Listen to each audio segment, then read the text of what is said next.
The first day passed. There was a major battle nearby, and a number of wounded were brought back to the camp. The dead soldiers were replaced by others, and life went on. Death doesn't change anything, the boy thought. You could have died later on, a soldier said to the body of one of his companions.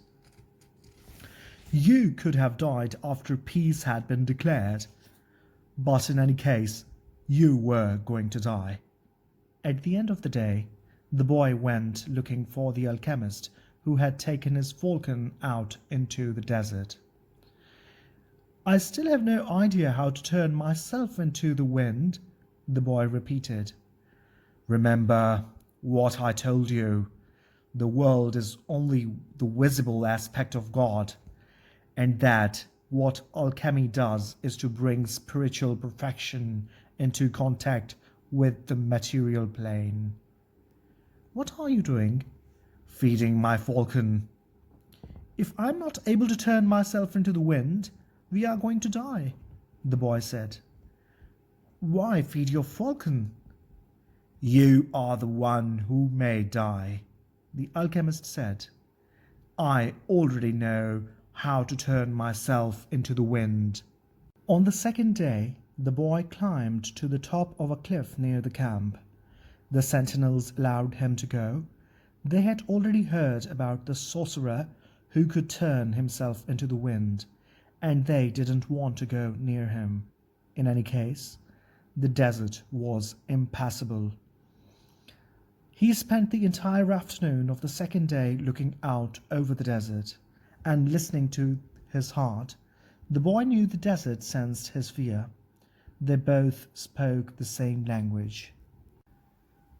On the third day, the chief met with his officers. He called the alchemist to the meeting and said, Let's go see the boy who turns himself into the wind. Let's, the alchemist answered. The boy took them to the cliff where he had been on the previous day. He told them all to be seated. It is going to take a while, the boy said. We are in a hurry, the chief answered. We are men of the desert.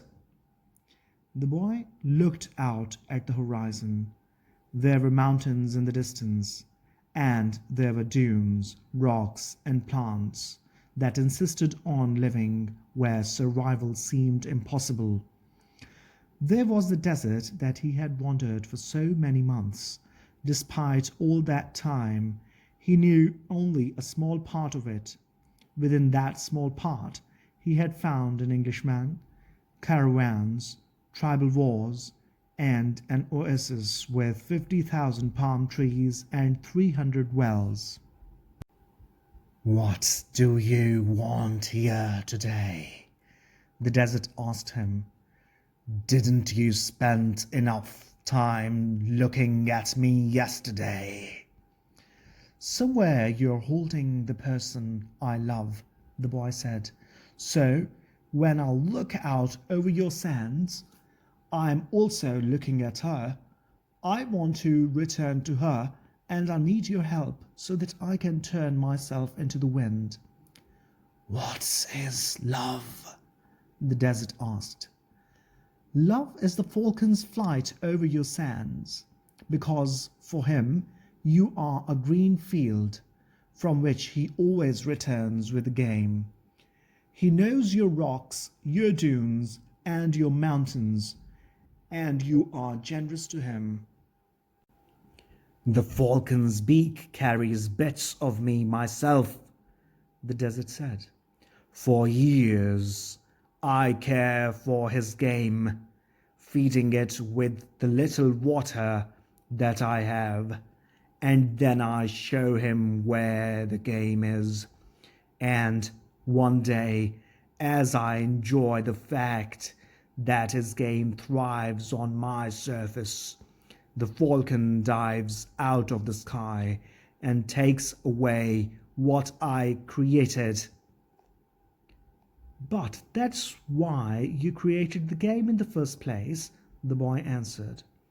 To nourish the falcon and the falcon then nourishes man, and eventually man will nourish your sands, where the game will once again flourish. That's how the world goes. So, is that what love is? Yes, that's what love is. It's what makes the game become the falcon becomes the man, and man, in his turn, the desert. It's what turns lead into gold and makes the gold return to the earth. I don't understand what you're talking about, the desert said. But you can at least understand that somewhere in your sands there is a woman waiting for me, and that's why I have to turn myself into the wind. The desert didn't answer him for a few moments. Then it told him, I'll give you my sands to help the wind to blow, but alone I can't do anything. You have to ask for help from the wind. A breeze began to blow. The tribesmen watched the boy from a distance, talking among themselves in a language that the boy couldn't understand. The alchemist smiled. The wind approached the boy and touched his face. It knew of the boy's talk with the desert, because the winds know everything. They blow across the world without a birthplace, and with no place to die. Help me, the boy said. One day you carried the voice of my loved one to me. Who taught you to speak the language of the desert and the wind? My heart, the boy answered. The wind has many names. In that part of the world it was called the Sirocco, because it brought moisture from the oceans to the east. In the distant land the boy came from, they called it the Levanta, because they believed that it brought with it the sands of the desert and the screams of the Moorish wars. Perhaps in the places beyond the pastures where his sheep lived, men thought that the wind came from Andalusia, but actually the wind came from no place at all, nor did it go to any place. That's why it was stronger than the desert. Someone might one day plant trees in the desert and even raise sheep there, but never would they harness the wind. You can't be the wind said. We are two very different things. That's not true, the boy said. I learned the alchemist's secrets in my travels. I have inside me the winds, the deserts, the oceans, the stars, and everything created in the universe. We were all made by the same hand, and we have the same soul. I want to be like you, able to reach every corner of the world, cross the seas, blow away the sands that cover my treasure, and carry the voice of the woman I love. I heard what you were talking about the other day with the alchemist, the wind said. He said that everything has its own destiny, but people can't turn themselves into the wind. Just teach me to be the wind for a few moments, the boy said, so you and I can talk about the limitless possibilities of people and the winds. The wind's curiosity was aroused, something that had never happened before. It wanted to talk about those things, but it didn't know how to turn a man into the wind. And look how many things the wind already knew how to do. It created deserts, sank ships, felled entire forests, and blew through cities filled with music and strange noises. It felt that it had no limits, yet here was a boy saying that there were other things the wind should be able to do. This is what we call love, the boy said, seeing that the wind was close to granting what he requested. When you are loved, You can do anything in creation when you are loved. There is no need at all to understand what's happening because everything happens within you, and even men can turn themselves into the wind as long as the wind helps, of course. The wind was a proud being, and it was becoming irritated with what the boy was saying.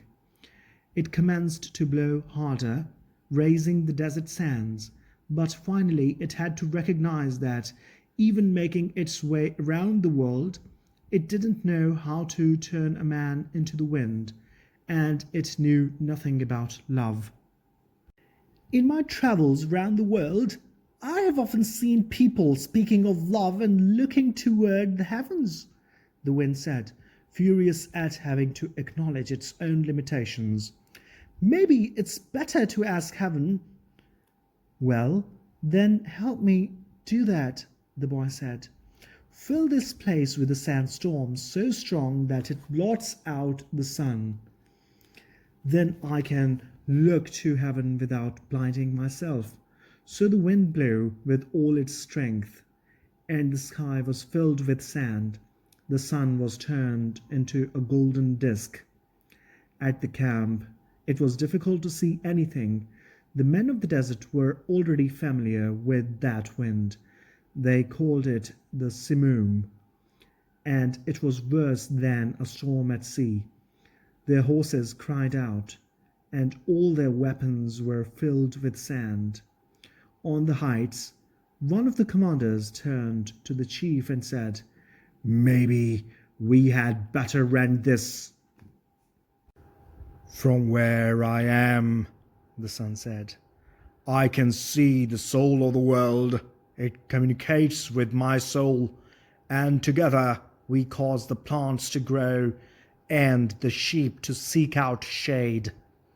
From where I am, and I am a long way from the earth, I learned how to love.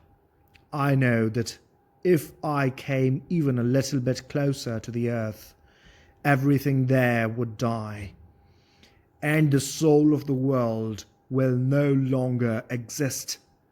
So we contemplate each other, and we want each other, and I give it life and warmth, and it gives me my reason for living."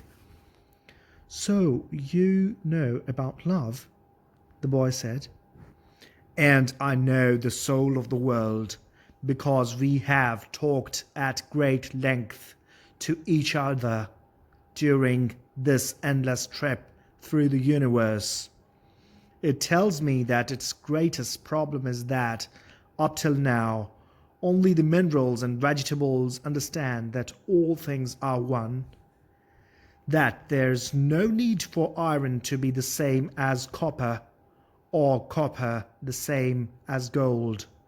Each performs its own exact function as a unique being, and everything would be a symphony of peace if the hand that wrote all this had stopped on the fifth day of creation.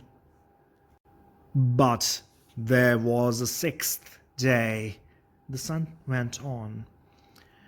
"You're wise, because you observe everything from a distance," the boy said. "But you don't know about love. If there hadn't been a sixth day, man would not exist. Copper would always be just copper, and lead just lead. It's true that everything has its destiny, but one day that destiny will be realized. So each thing has to transform itself into something better and to acquire a new destiny until someday the soul of the world becomes one thing only."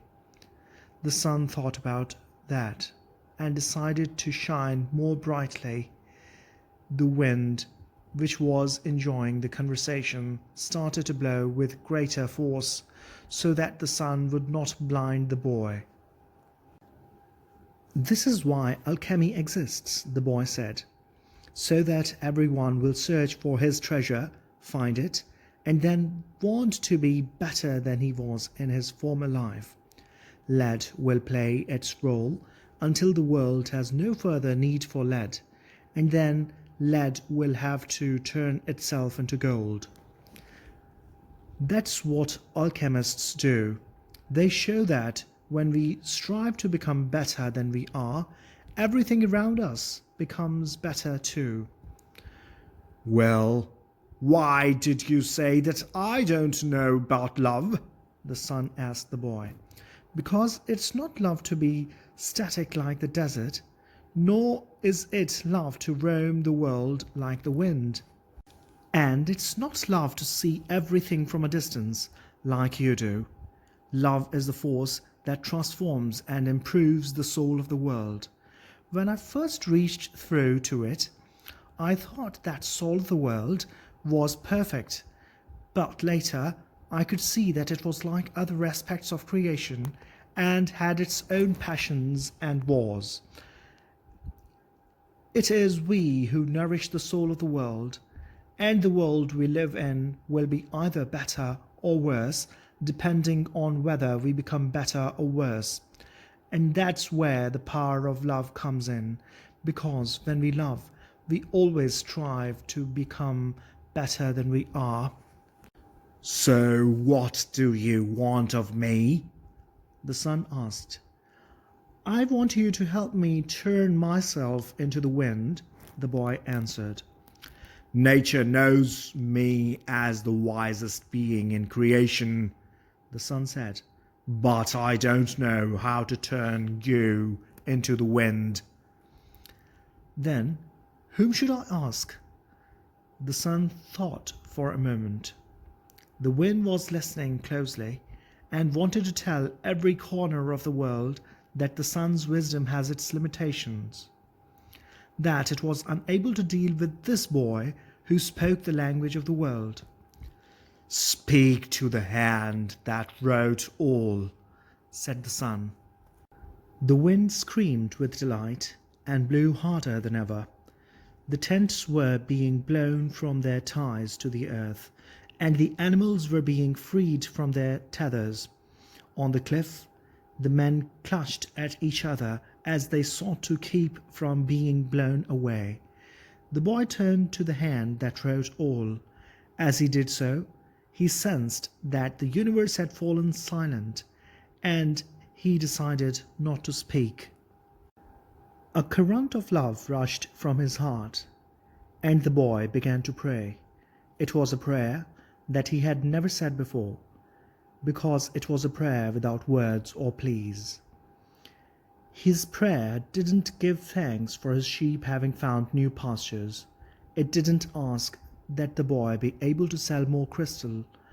It didn't beseech that the woman he had met continue to wait his return.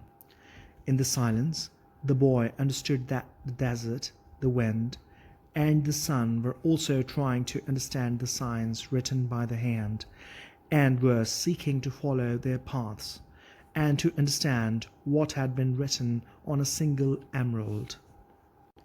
He saw that the omens were scattered throughout the earth and in space, and that there was no reason or significance attached to their appearance.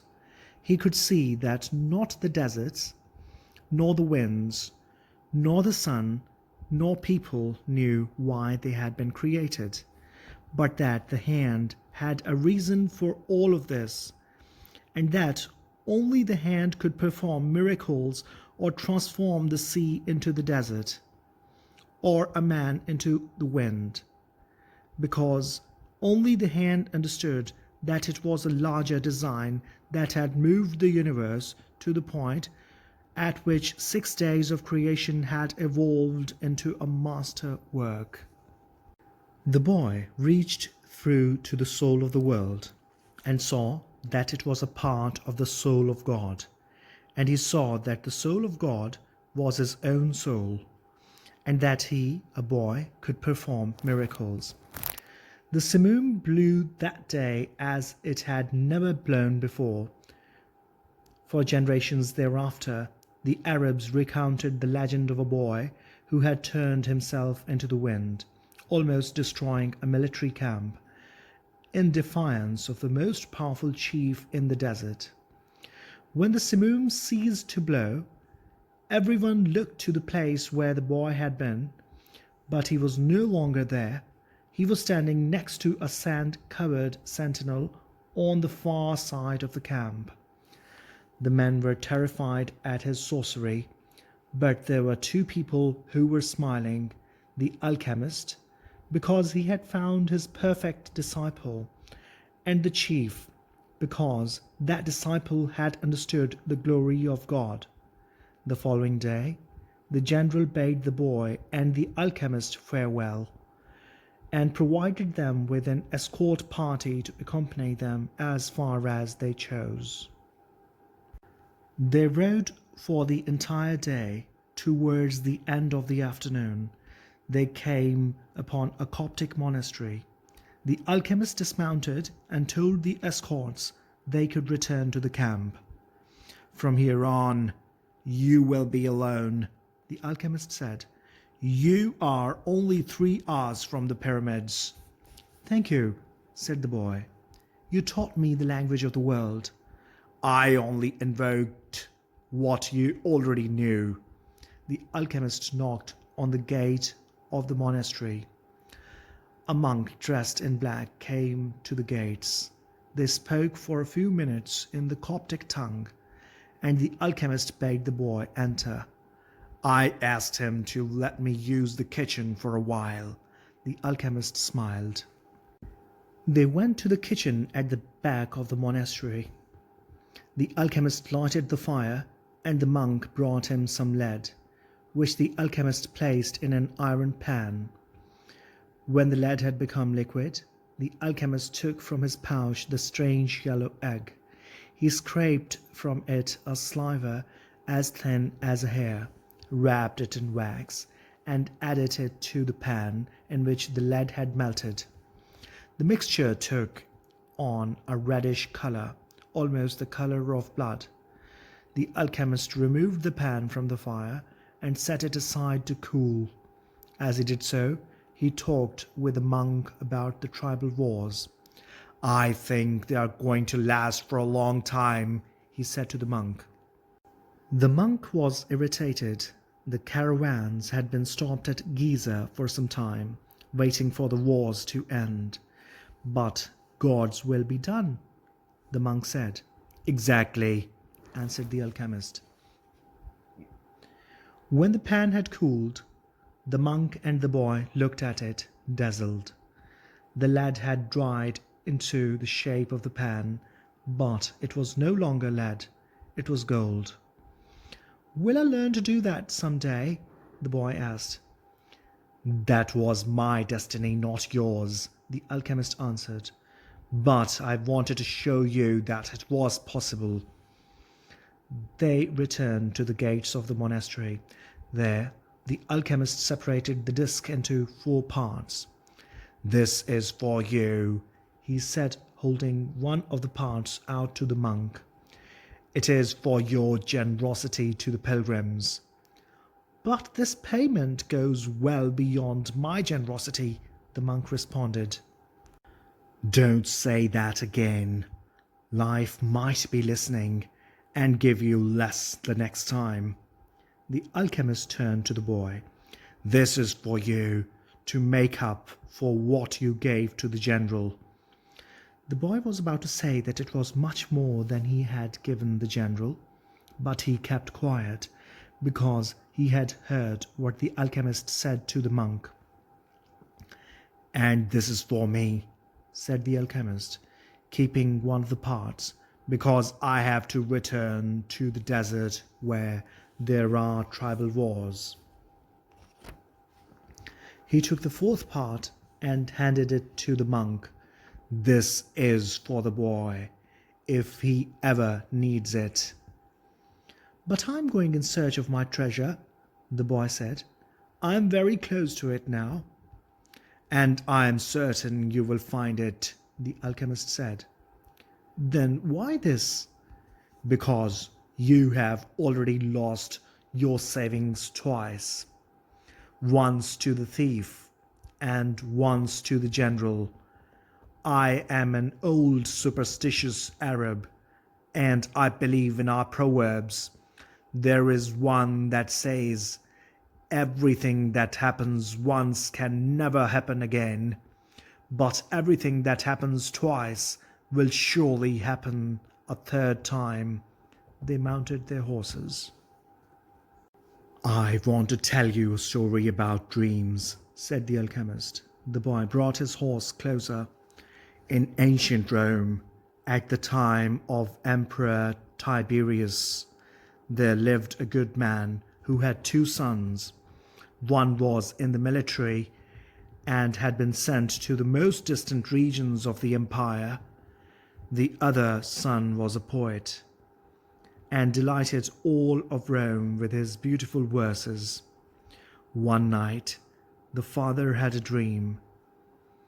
An angel appeared to him and told him that the words of one of his sons would be learned and repeated throughout the world for all generations to come.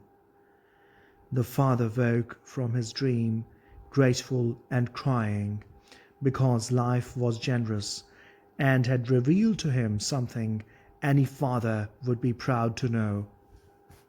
Shortly thereafter, the father died as he tried to save a child who was about to be crushed by the wheels of a chariot.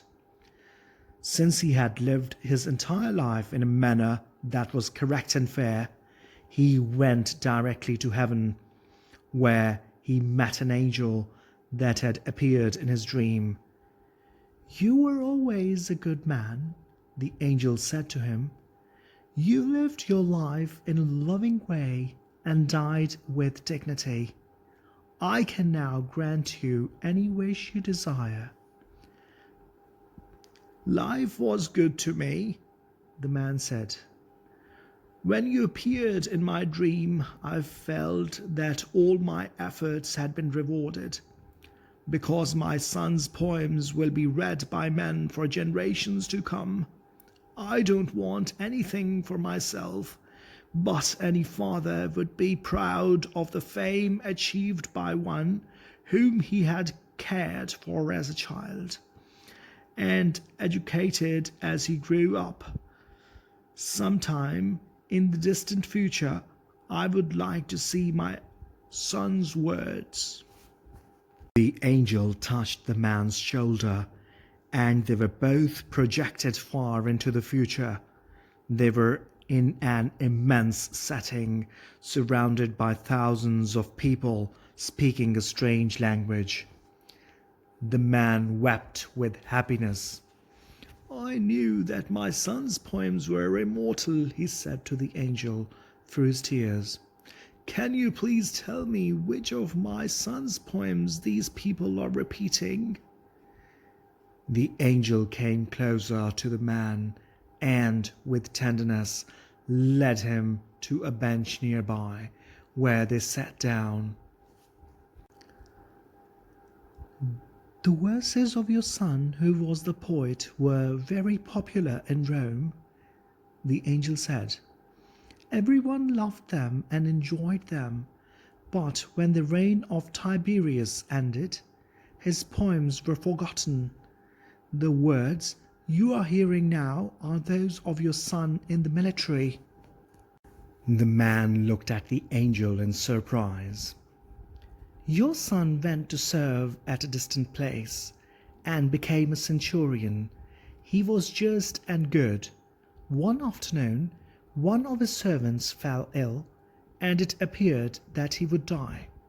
Your son had heard of a rabbi who was able to cure illnesses, and he rode out for days and days in search of this man.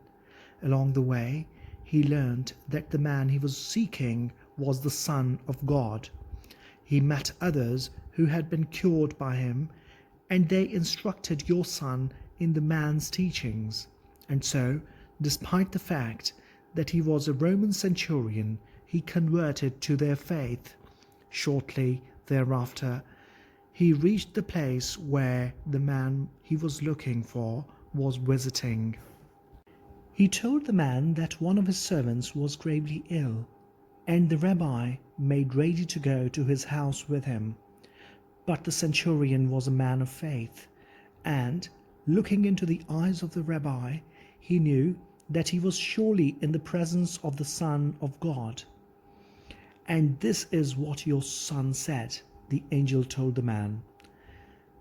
These are the words he said to the rabbi at that point, and they have never been forgotten.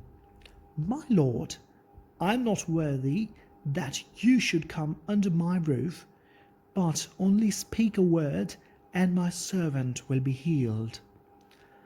The alchemist said, "No matter what he does, every person on earth plays a central role in the history of the world.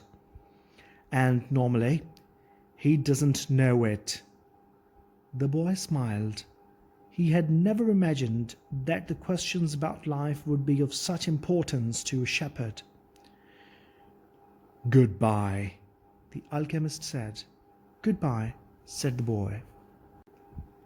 The boy rode along through the desert for several hours, listening avidly to what his heart had to say. It was his heart that would tell him where his treasure was hidden. "Where your treasure is, there also will be your heart," the alchemist had told him. But his heart was speaking of other things. With pride, it told the story of a shepherd who had left his flock to follow a dream he had on 2 different occasions. It told of destiny and of many men who had wandered in search of distant lands or beautiful women, confronting the people of their times with the preconceived notions. It spoke of journeys, discoveries, books, and change. As he was about to climb yet another dune, his heart whispered, "Be aware of the place where you are brought to tears.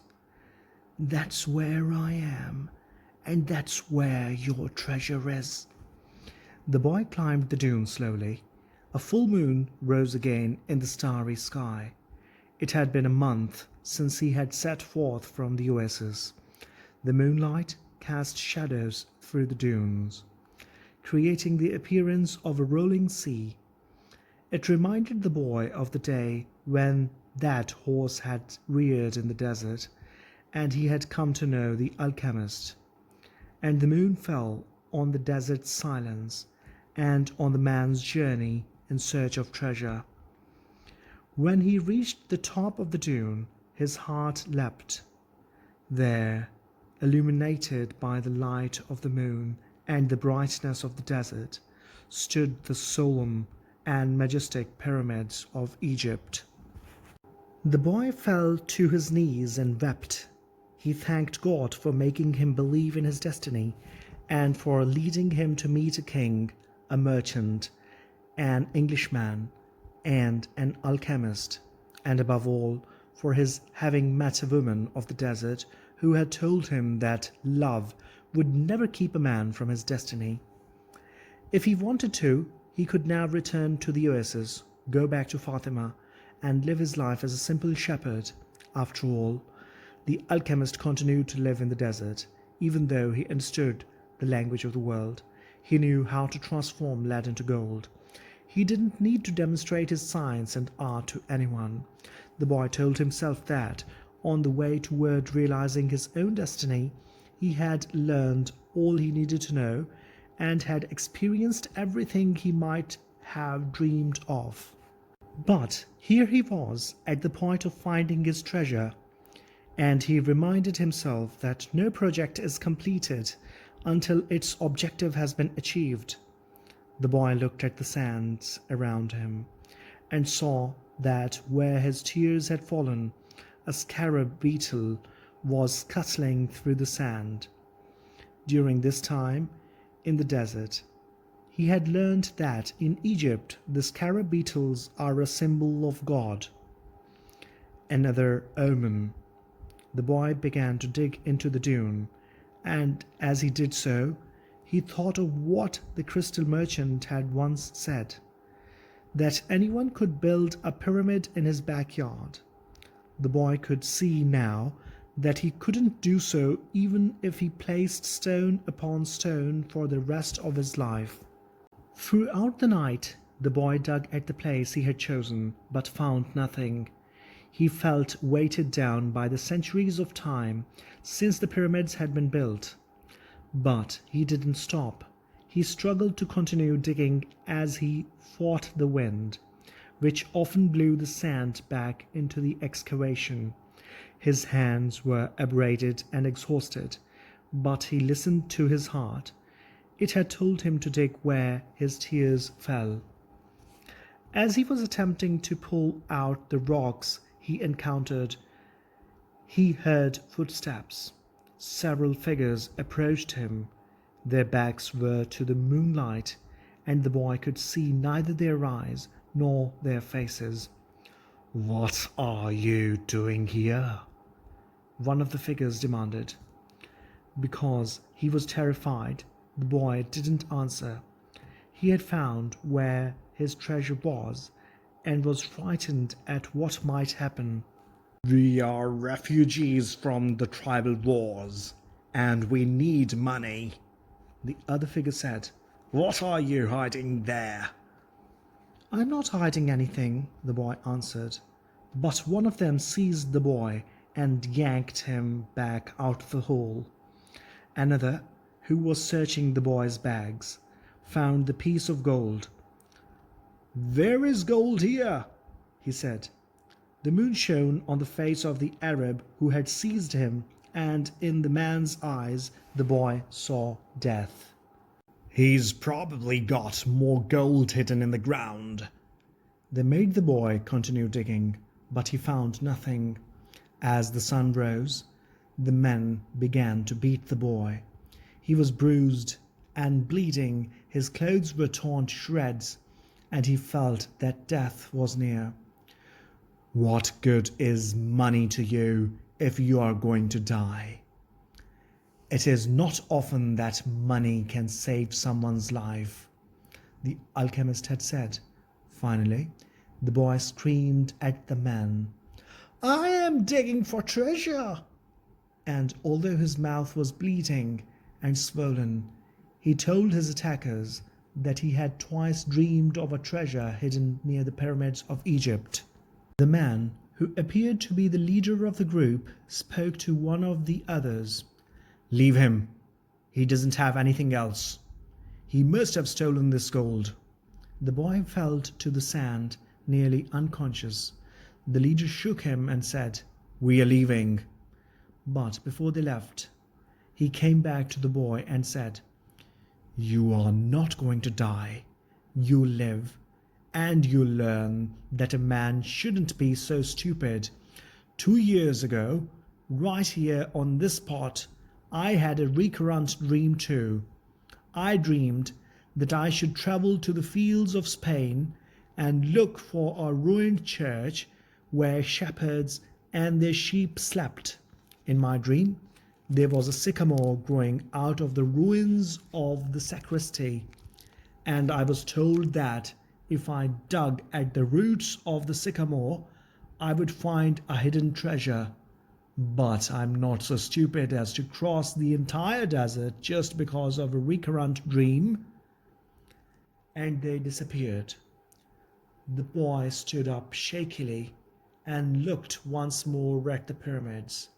They seemed to laugh at him, and he laughed back, his heart bursting with joy, because now he knew where his treasure was. The boy reached the small abandoned church just as night was falling. The sycamore was still there in the sacristy, and the stars could still be seen through the half-destroyed roof. He remembered the time he had been there with his sheep. It had been a peaceful night except for the dream. Now he was here not with his flock but with a shovel. He sat looking at the sky for a long time. Then he took from his knapsack a bottle of wine and drank some. He remembered the night in the desert when he had sat with the alchemist as they looked at the stars and drank wine together. He thought of the many roads he had travelled and of the strange way God had chosen to show him his treasure. If he hadn't believed in the significance of recurrent dreams, he would not have met the gypsy woman, the king, the thief, or... Well, it's a long list, but the path was written in the omens, and there was no way I could go wrong, he said to himself. He fell asleep, and when he awoke, the sun was already high. He began to dig at the base of the sycamore. "You old sorcerer!" the boy shouted up to the sky. "You knew the whole story. You even left a bit of gold at the monastery so I could get back to this church. The monk laughed when he saw me come back in tatters. Couldn't you have saved me from that?" "No," he heard a voice on the wind say.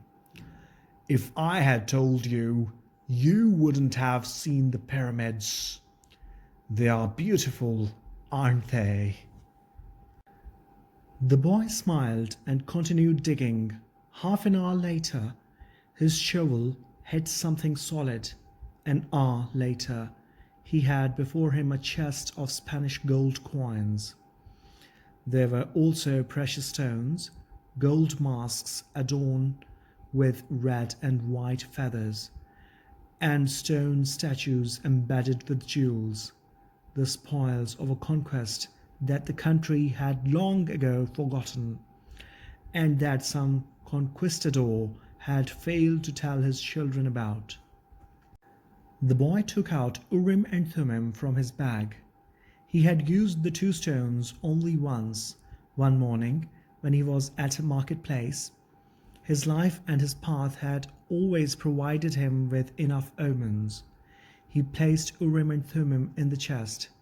They were also a part of his new treasure because they were a reminder of the old king whom he would never see again. It is true, life really is generous to those who pursue their destiny, the boy thought. Then he remembered that he had to get to Tarifa so that he could give 1/10 of his treasure to the gypsy woman, as he had promised. Those gypsies are rarely smart, he thought. Maybe it was because they moved around so much. The wind began to blow again. It was the Levanta, the wind that came from Africa. It didn't bring with it the smell of the desert, nor the threat of Moorish invasion. Instead, it brought the scent of a perfume he knew so well, and the touch of a kiss that came from far away, slowly, slowly, until it rested on his lips. The boy smiled. It was the first time she had done that. "I am coming, Fatima," he said. The end.